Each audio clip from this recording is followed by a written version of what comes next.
Hello everyone, welcome to the platform agriculture वाला। मेरा नाम है प्रियंका भारद्वाज और आज हम लोग बात करने वाले हैं आपके हाल फिलहाल में हुए exam UP triple S C AGT के बारे में, जो एग्जाम 9 अगस्त को सुबह 10 से 12 बजे के टाइम पे हुआ था। अब हम लोग यहाँ पे डिस्कस करेंगे कि क्या इस एग्जाम का लेवल था, किस टाइप के क्वेश्चंस इस एग्जाम में पूछे गए थे, कहाँ कहाँ से क्वेश्चंस आए थे और कितना आपका स्कोर होना चाहिए जिसमें आप मान सकते हैं कि आपके सिलेक्शन के चांसेस हाई हैं। और साथ ही साथ आज हम बात करेंगे कि आगे अब आपको क्या करना है। तो सबसे पहले बात करते हैं एग्जाम लेवल के बारे में। तो सबसे पहले ये जो आपका एग्जाम है, इसका जो लेवल इस बार था वो बहुत ज्यादा पिछले एग्जाम के कंपैरिजन में इजी था। अगर आप 2025 में जब ये एग्जाम हुआ था, उस टाइम पे इसका लेवल जो था वो बच्चों को काफी ज्यादा हाई लेवल लगा था, डिफिकल्ट लेवल लगा था। तो मॉडरेट टू हाई लेवल के बीच में आपका एग्जाम था पिछली बार। लेकिन इस बार अगर आप देखोगे तो इस एग्जाम का लेवल जो था दैट वाज इजी।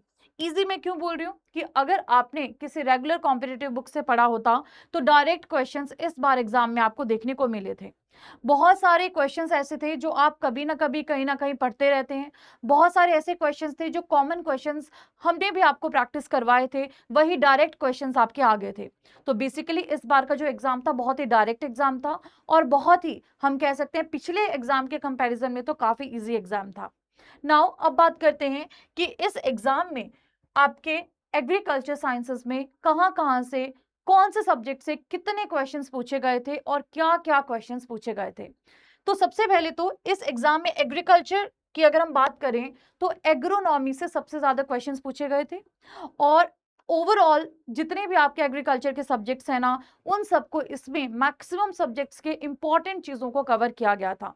जैसे सबसे पहले एग्रोनॉमी की अगर हम बात करें तो लगभग 11 क्वेश्चंस उसमें थे, जहां पे आपको टेरेसिंग के ऊपर क्वेश्चन आया था, साइंटिफिक नेम के ऊपर क्वेश्चन आया था, और साथ ही साथ आपको क्वेश्चन पूछा गया था कि पॉपकॉर्न का साइंटिफिक नेम क्या है, फॉक्सटेल मिलेट का साइंटिफिक नेम क्या है। नेक्स्ट सन हेम्प का साइंटिफिक नेम आपको आया था। देन हार्वेस्ट इंडेक्स पे क्वेश्चन था, अफ्रीकन टॉल किसकी वैरायटी है इस पे क्वेश्चन था।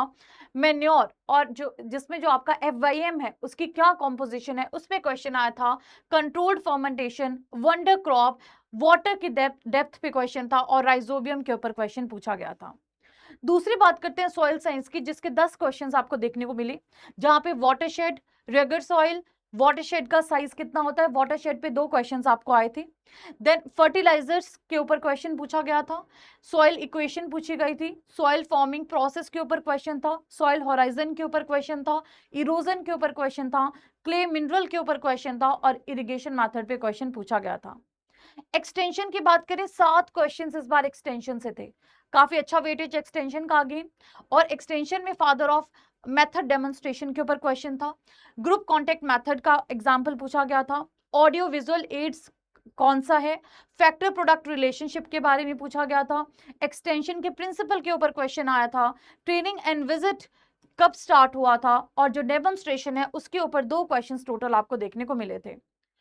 नेक्स्ट बात करते हैं हॉर्टिकल्चर की। हॉर्टिकल्चर के भी अच्छे क्वेश्चंस पूछे गए थे, जैसे आपका नेचुरल वैक्स के ऊपर क्वेश्चन था, फैमिली और उसको कौन सा क्रॉप बिलोंग नहीं करता है उसके ऊपर क्वेश्चन था, पेपेन किससे मिलता है उसके ऊपर क्वेश्चन था, मैंगो की जो आपकी वैरायटी है उस पर क्वेश्चन था, बनाना की फैमिली पे क्वेश्चन था, और ब्राइनिंग क्या होता है उस पर क्वेश्चन था। एनिमल हस्बेंड्री अगेन अच्छे खासे question, 6 question total animal husbandry से आए थे। सबसे पहला क्वेश्चन था कि टू हम्प्ड कैमल का एग्जाम्पल क्या है, परमानेंट टीथ कितने होते हैं, हॉर्स के ऊपर क्वेश्चन पूछा गया था, इंसीजर्स किसमें एब्सेंट है, यानी कि टीथ वाले सेक्शन से 2 क्वेश्चन पूछे गए थे, एक इंसीजर्स के ऊपर था और एक परमानेंट टीथ के ऊपर था। नेक्स्ट आपसे पूछा गया था कि कोचिन पोल्ट्री के बारे में, और डिजीज के ऊपर एक क्वेश्चन था फुट एंड माउथ डिजीज का। नेक्स्ट प्लांट पैथो की अगर हम बात करें तो डेफिशिएंसी के ऊपर क्वेश्चन पूछा गया था। 2 टाइप के क्वेश्चन पूछे गए थे, एक लिटिल लीफ ऑफ कॉटन पे और दूसरा खैरा डिजीज के ऊपर। अगला कॉमन डिजीज, जो आप नेम हम पढ़ते हैं common names of the disease, उसके ऊपर क्वेश्चन था, और पैथोजन पूछा गया था करनाल बंट का। देन जेनेटिक्स की अगर हम बात करें, नोबल केन का क्या नाम है उस पे क्वेश्चन था, इक्री सेट कहाँ पे है उस पे क्वेश्चन था, फिनोटिपिक रेशियो हमारे पास क्या है मोनोहाइब्रिड क्रॉस का उसके ऊपर क्वेश्चन था, और लॉज ऑफ हेरिडिटी के ऊपर सेग्रीगेशन के ऊपर क्वेश्चन आया था। वैसे सीड साइंस की बात करें तो टैग कलर के ऊपर 2 क्वेश्चंस थे, एपिजियल जर्मिनेशन के एग्जाम्पल पूछे गए थे, और स्कारिफिकेशन प्रोसेस के ऊपर क्वेश्चन आया था। वैसे इकोनॉमिक्स की अगर हम बात करें, 3 क्वेश्चन इस बार इकोनॉमिक्स से आए थे।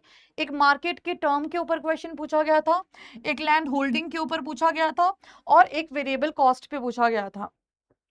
प्लांट फिजियो से भी 3 क्वेश्चंस आए थे, एक क्रैप साइकिल से आया था, एक आपका इनहिबिटर से क्वेश्चन आया था और एक ग्लाइकोलाइसिस से क्वेश्चन आया था।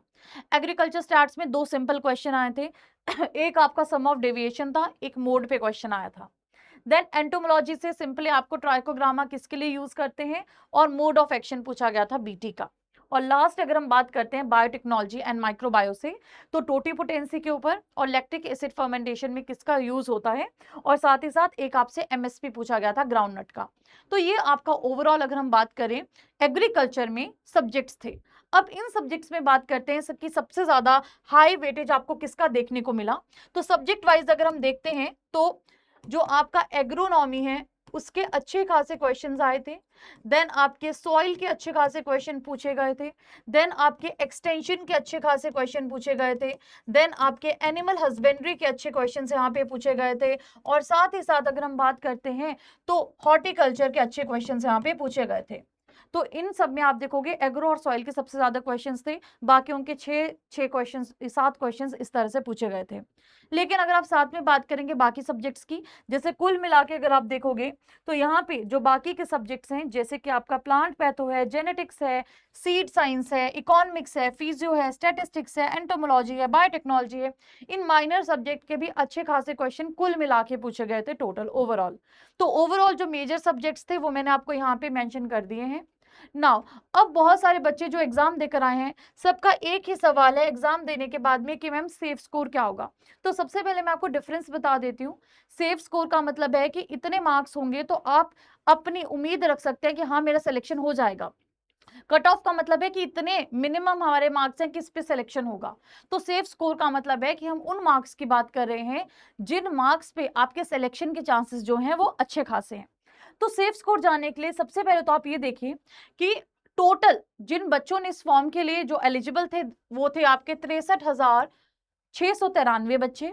लेकिन इस बार जितने बच्चों ने टेस्ट दिया है 88% बच्चों ने टेस्ट दिया है, 56,245 बच्चों ने इस एग्जाम को इस बार दिया है। अब इसमें से भी अगर आप देखोगे ना 100 क्वेश्चंस की हम बात कर रहे हैं, नो डाउट जब हमने भी आपको एनालिसिस करवाया है तो हमने आपको प्रॉपर तरीके से उसके आंसर्स बताए। लेकिन एक बच्चा जो कि एग्जाम में बैठा है, एग्जाम में बैठ के ना जो माहौल होता है, जो प्रेशर होता है, जो टेंशन होती है वो बहुत अलग होती है। तो जब एक बच्चा खुद से पूरा पेपर सॉल्व करता है ना, उस टाइम पे अगर इजी पेपर भी आया होगा तो बहुत सारे ऐसे क्वेश्चंस होते हैं जो कि वो गलती से हड़बड़ी में कई बार गलत कर देता है। या कई बार क्या होता है कि बच्चों को लगता है इस क्वेश्चन का ये आंसर मुझे याद आ रहा है बिल्कुल सही है, बाद में जाके चेक करते हैं तो वो आंसर कई बार उनका सही नहीं होता है। तो बोलने का मतलब ये है कि एग्जाम का जो माहौल है और जो बाहर हम एनालिसिस करते हैं उस माहौल में बहुत अंतर होता है।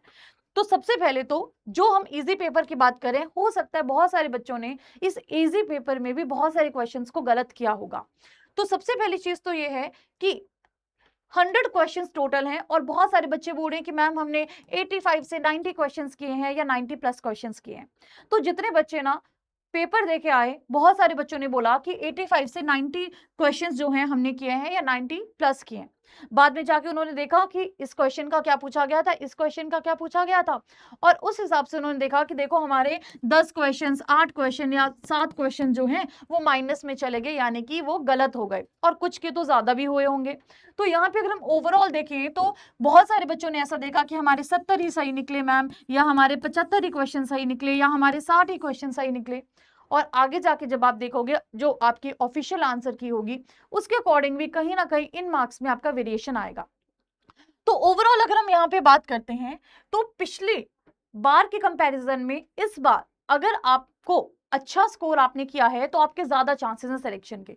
पिछली बार तो पेपर मॉडरेट टू टफ था, तो आपके सिलेक्शन के जो चांसेस थे वहां पे थोड़ा सा जो आपका कट ऑफ था उस टाइम पे कम गया था। लेकिन यहाँ पे अगर हम बात करें, अगर आपने 70 प्लस क्वेश्चन आपके सही हैं अनरिजर्व्ड में, तो आप एक उम्मीद रख सकते हैं कि हाँ मेरा सिलेक्शन हो सकता है। वैसे ही आपके ईडब्ल्यूएस में अगर 65 प्लस सही है, ओबीसी में 70 प्लस सही है, एसटी एससी में आपका 50 प्लस सही है, गर्ल्स के 50 प्लस सही है, तो आप एक उम्मीद रख सकते हैं कि मेरा सिलेक्शन होगा।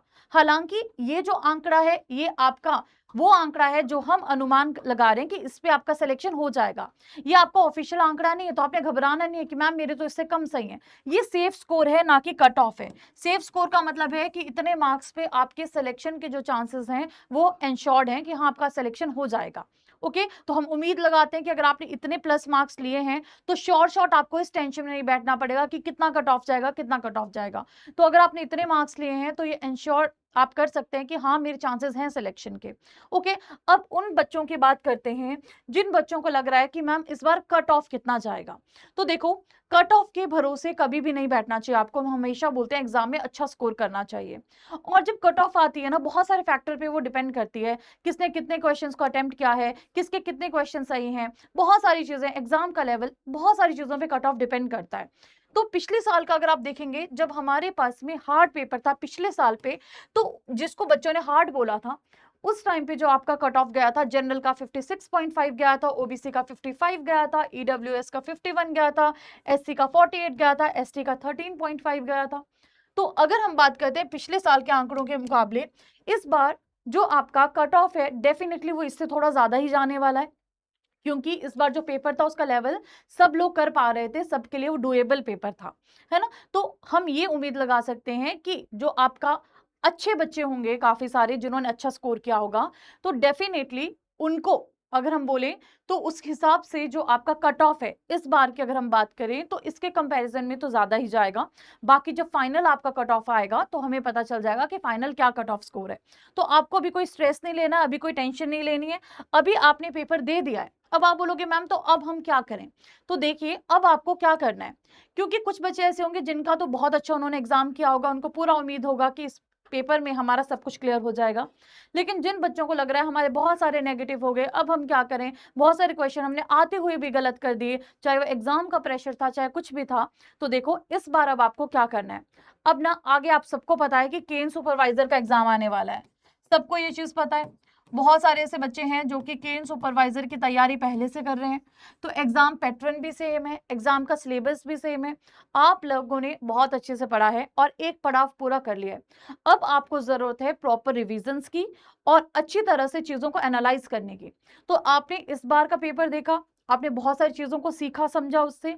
अब इस एक्सपीरियंस को यूज करिए और आगे अगर आप यूपी की ही वैकेंसी में रहना चाहते हैं और यूपी की ही वैकेंसी को देना चाहते हैं बेसिकली, तो जो उसी में एग्जाम देना चाहते हैं, तो केन सुपरवाइजर के लिए आप एग्जाम दे सकते हैं। उसकी तैयारी करो, उसको अच्छे से पढ़ो, उसके ऊपर पूरा फोकस लगा दो। अभी कट ऑफ की बातें मत सोचिए। जो मैंने आपको बताया वो सेफ स्कोर है। सेफ स्कोर का मतलब है मैं मैक्सिमम मार्क्स की बात करूं कि इतने मार्क्स अगर होंगे तो सिलेक्शन के चांसेस आपके हो जाएंगे। ठीक है, हालांकि चांसेस ये भी हो सकते हैं कि इससे ज्यादा भी मार्क्स जाएं, है ना, चांसेस ये भी हो सकते हैं इससे कम भी मार्क्स जाएं। लेकिन आपको अभी कट ऑफ के बारे में नहीं सोचना है। जो मैंने आपको बताया है वो मैंने आपको सेफ स्कोर के बारे में बताया है। तो आप अच्छे से अपने अगले एग्जाम की तैयारी करिए, बाकी चीजों को छोड़ दीजिए। All the best everyone, I hope ये वीडियो आपके लिए हेल्पफुल रहा होगा। Good luck.